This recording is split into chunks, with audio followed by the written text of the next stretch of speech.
नमस्कार दोस्तों, मैं आपका दोस्त कमलजीत सिंह ऑनलाइन क्लासेज में आपका स्वागत करता हूं। वैदिक काल के महत्वपूर्ण प्रश्न थे जो वैदिक काल के बारे में बार बार पूछे जाते हैं, उसका पार्ट 2। फर्स्ट पार्ट तो हम पढ़ चुके थे। अब सेकंड पार्ट के बारे में, प्रश्नों के बारे में आज हम चर्चा करेंगे, पढ़ेंगे। ठीक है दोस्तों। ऋग्वेद के किस मंडल में शूद्र का पहली बार उल्लेख मिलता है? जो शूद्र के बारे में हमें पहली बार कौन से मंडल से मिलती है? 7वें मंडल से, 8वें मंडल से, 9वें मंडल से या 10वें मंडल से? किस मंडल से मिलती है शूद्र के बारे में पहली बार जानकारी हमें? किससे मिलती है? 10वें मंडल से मिलती है। तो आंसर हो जाएगा डी। ठीक है दोस्तों।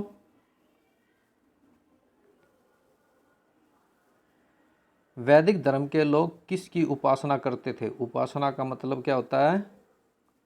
पूजा किस चीज की करते थे? किसको मानते थे? वैदिक धर्म के लोग हैं वो किस चीज़ की उपासना करते थे? ए मूर्ति की, दूसरी देवी गीत की, तीसरी प्रकृति की, चौथा पशुपति की। तो वैदिक धर्म के लोग किसकी उपासना करते थे? इसमें क्या आंसर होगा? आंसर होगा इसमें प्रकृति। जो वैदिक धर्म के लोग थे वो प्रकृति के बहुत क्लोज थे, वो प्रकृति से, नेचर से जुड़े हुए थे, तो इसलिए वो प्रकृति से बहुत जुड़े होने के कारण प्रकृति की ही उपासना करते थे। ठीक है दोस्तों। अगला क्वेश्चन, शूल सूत्र किस विषय से संबंधित है? ये शूल सूत्र पुस्तक है वो किस से संबंधित है? किस विषय से संबंधित है? ज्यामिति से, ए दूसरी ज्योतिष से, तीसरा गणित से, डी खगोल से। किससे संबंधित है शूल सूत्र? क्या आंसर होगा इसमें? ये ज्यामिति से संबंधित है। ठीक है दोस्तों। शूल सूत्र किस विषय से संबंधित है? ज्यामिति से।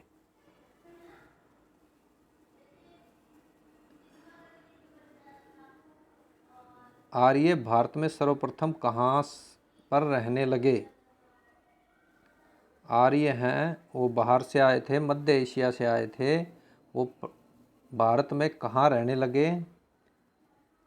मध्य एशिया से सबसे पहले कहाँ आए भारत में? प्राग ज्योतिषी, पांचाल, सामातट या पंजाब में? किससे, कहाँ, किस स्थान पर आए?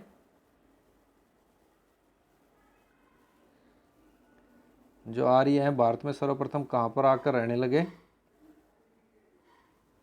क्या आंसर होगा इसमें? पंजाब। पंजाब आंसर होगा। ठीक है दोस्तों। वेदों को अपौरुषेय क्यों कहा गया है? अपौरुषेय क्यों कहा गया है वेदों को? अपौरुषेय का मतलब है ना ही तो पुरुष और ना ही देवता।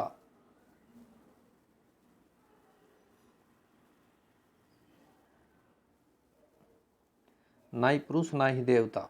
अपौरुषेय का मतलब ना तो पुरुष होता है ना ही देवता होता है। तो वेदों को अपौरुषेय क्यों कहा गया है? वेदों की रचना ऋषियों द्वारा की गई थी, वेदों की रचना पुरुषों द्वारा की गई थी, वेदों की रचना देवताओं के द्वारा की गई थी, या इनमें से किसी ने नहीं की? तो क्या आंसर होगा इसमें? वेदों की रचना है वो देवताओं के द्वारा की गई थी। ठीक है दोस्तों। क्योंकि हम सीरियल महाभारत रामायण हमने देखी है, ऋषि मुनियों की सीधी देवताओं से बात हमने होती हुई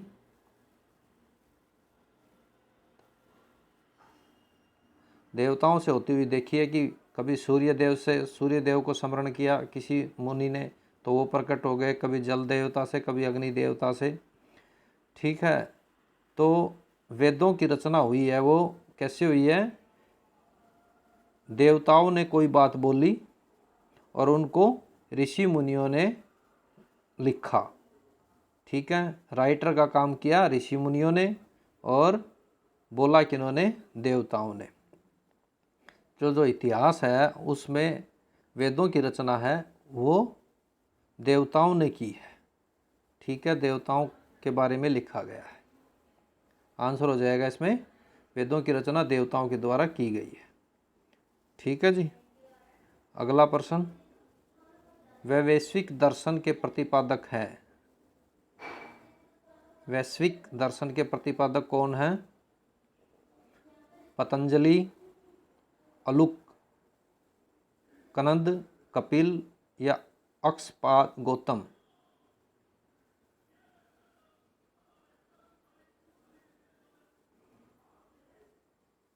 इसमें ये खाली गौतम बुद्ध के बारे में है, ये नहीं है, ये गलत टाइप हो गया। तो वैश्विक दर्शन के प्रतिपादक कौन है? पतंजलि है, उलुक कंद है या कपिल है या गौतम बुद्ध है? कौन है? तो इसका आंसर क्या होगा? आंसर होगा इसका बी। ठीक है दोस्तों, उलुकनंद थे, उन्होंने इसका प्रतिपादन किया है, उन्होंने इसको लिखा है। अगला क्वेश्चन, मीमांसा या पूर्व मीमांसा दर्शन के प्रतिपादक हैं। जो मीमांसा या पूर्व मीमांसा भी कहते हैं, इसके दर्शन के प्रतिपादक कौन हैं? ए गौतम बुद्ध, बी महर्षि कपिल, सी महर्षि बादरायण, सी महर्षि जैमिनी? पूर्व मीमांसा या मीमांसा के प्रतिपादक कौन है? किसके द्वारा लिखा गया है? क्या आंसर होगा इसका? गौतम बुद्ध के द्वारा लिखी गई है, महर्षि कपिल के द्वारा लिखी गई है, महर्षि बादरायण के द्वारा लिखी गई है, महर्षि जैमिनी के द्वारा लिखी गई है? किसके द्वारा लिखी गई है ये? तो इसका आंसर हो जाएगा डी, महर्षि जैमिनी के द्वारा पूर्व मीमांसा या मीमांसा दर्शन का प्रतिपादक किसने किया है? महर्षि जैमिनी ने किया है। ठीक है दोस्तों। अगला, वेदांत या उत्तर मीमांसा दर्शन के प्रतिपादक कौन है? वेदांत कह दो या उत्तर मीमांसा, एक ही बात है, जैसे हमने ऊपर पढ़ा भी, मीमांसा या पूर्व मीमांसा।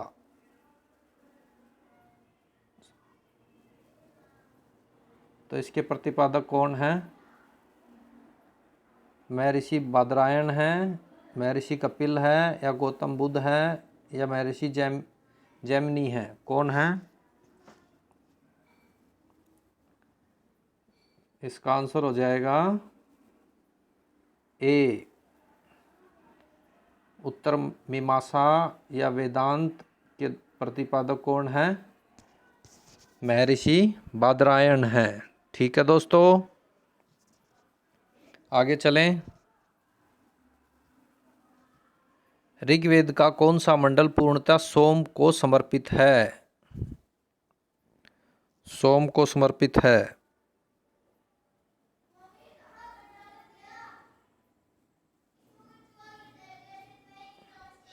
7वां मंडल, 8वां मंडल, 9वां मंडल या 10वां मंडल?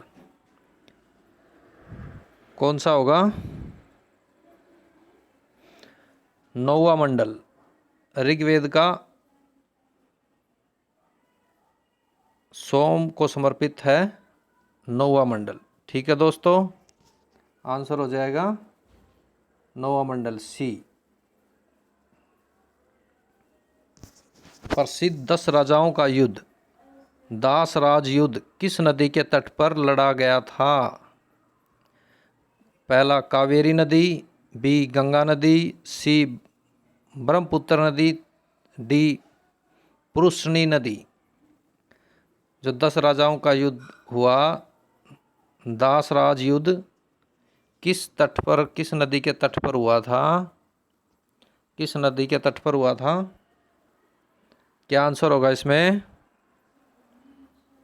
कावेरी नदी होगा क्या, गंगा नदी होगा, या ब्रह्मपुत्र नदी होगा, या पुरुषनी नदी होगा? तो इसमें आंसर होगा डी, यह पुरुषनी नदी है, इस पर युद्ध हुआ था, इसके तट पर युद्ध हुआ था। ठीक है दोस्तों, आगे चलें। 800 ईस्वी पूर्व से 600 ईस्वी पूर्व का काल किस युग से जोड़ा जाता है? ब्राह्मण युग से, महाभारत युग से, सूत्र युग से, या रामायण युग से? जो 800 ईस्वी पूर्व से 600 ईस्वी पूर्व का काल किस से जोड़ा जाता है? ब्राह्मण युग से जोड़ा जाता है, या महाभारत युग से जोड़ा जाता है, या सूत्र युग से जोड़ा जाता है, या रामायण युग से जोड़ा जाता है? किस से जोड़ा जाता है? तो इसका क्या आंसर होगा? ब्राह्मण युग से। जो 8वीं ईस्वी पूर्व से 600 ईस्वी पूर्व का काल है वो ब्राह्मण युग कहलाता है। ठीक है दोस्तों, किस काल में अछूत की अवधारणा स्पष्ट रूप से उदित हुई है? जो अछूत की जो भावना है वो किस से मिलती है हमें? कहाँ से मिलती है अवधारणा अछूत की? धर्मशास्त्र काल से, उत्तर वैदिक काल में, ऋग्वैदिक काल में, या उत्तर गुप्त काल में? किस में मिलती है? अछूत के बारे में हमें जानकारी, अवधारणा है, वो कहाँ से मिलती है? किस उत्तर वैदिक काल में मिलती हैं, ऋग्वैदिक काल में मिलती हैं, उत्तर गुप्त काल में मिलती हैं, धर्मशास्त्र में मिलती हैं? किससे? धर्मशास्त्र में। किस काल में मिलती हैं? आंसर होगा इसका ए, ये धर्मशास्त्र काल है, इसमें अछूत की अवधारणा का स्पष्ट उल्लेख हमें मिलता है। ठीक है दोस्तों, गायत्री मंत्र किस पुस्तक में मिलता है? जो गायत्री मंत्र है वो किस पुस्तक में मिलता है हमें?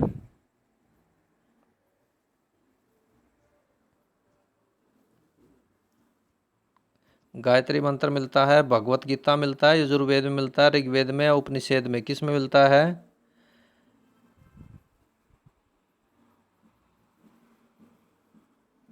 तो आंसर हो जाएगा उपनिषद में। जो गायत्री मंत्र का उल्लेख है, पुस्तक है, वो उपनिषद से मिलता है। ठीक है,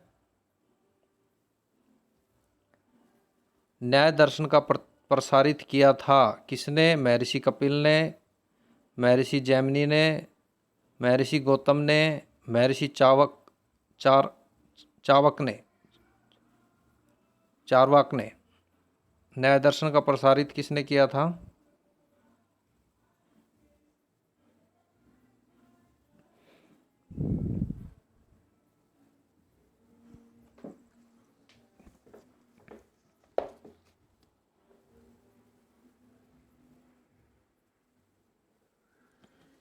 तो इसमें क्या आंसर होगा? महर्षि गौतम ने। जो न्याय दर्शन है उसका, न्याय दर्शन को प्रसारित किसने किया था? महर्षि गौतम ने। ठीक है दोस्तों,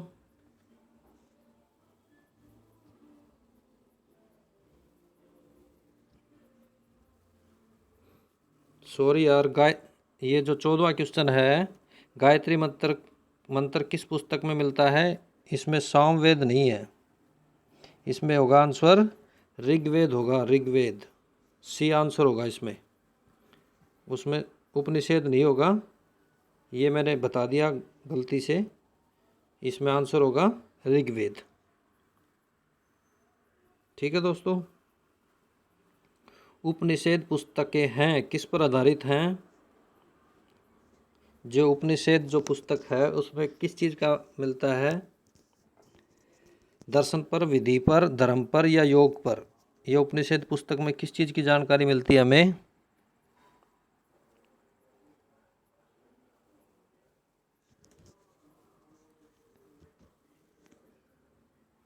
दर्शन पर। ये उपनिषेध है, इसमें सारी तर्क की बातें की जाती हैं, इसमें कर्म कांड की बातें नहीं होती हैं, सब कुछ तर्क की बातें की जाती हैं।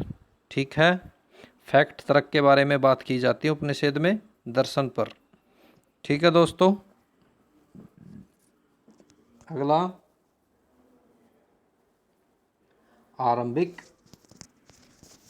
आरंभिक वैदिक साहित्य में सर्वाधिक वर्णित नदी है। आरंभिक जो वैदिक साहित्य है उसमें किस नदी का उल्लेख मिलता है? सिंधु नदी, ब्रह्मपुत्र नदी, गंगा नदी, सरस्वती नदी। जो आरंभिक वैदिक साहित्य है उसमें किस नदी का सबसे अधिक उल्लेख मिलता है, वर्णित मिलता है, सर्वाधिक वर्णन मिलता है? सिंधु नदी का मिलता है, ब्रह्मपुत्र नदी का मिलता है, गंगा नदी का मिलता है, सरस्वती नदी का मिलता है। क्या आंसर होगा इसमें? ए आंसर होगा। सिंधु नदी का में सर्वाधिक वर्णन मिलता है। ठीक है दोस्तों, आरंभिक वैदिक साहित्य में सर्वाधिक वर्णित नदी कौन सी थी? सिंधु नदी। ठीक है दोस्तों, वैदिक युगीन सभा से क्या तात्पर्य है? वैदिक युगीन सभा है उससे क्या तात्पर्य है? मंत्रिपरिषद, राज दरबार होता था, या गांव के व्यावसायिक लोगों की संस्था होती थी, या राज्य के समस्त लोगों के एक राष्ट्रीय सभा होती थी? वैदिक युगीन सभा से क्या तात्पर्य है? सभा से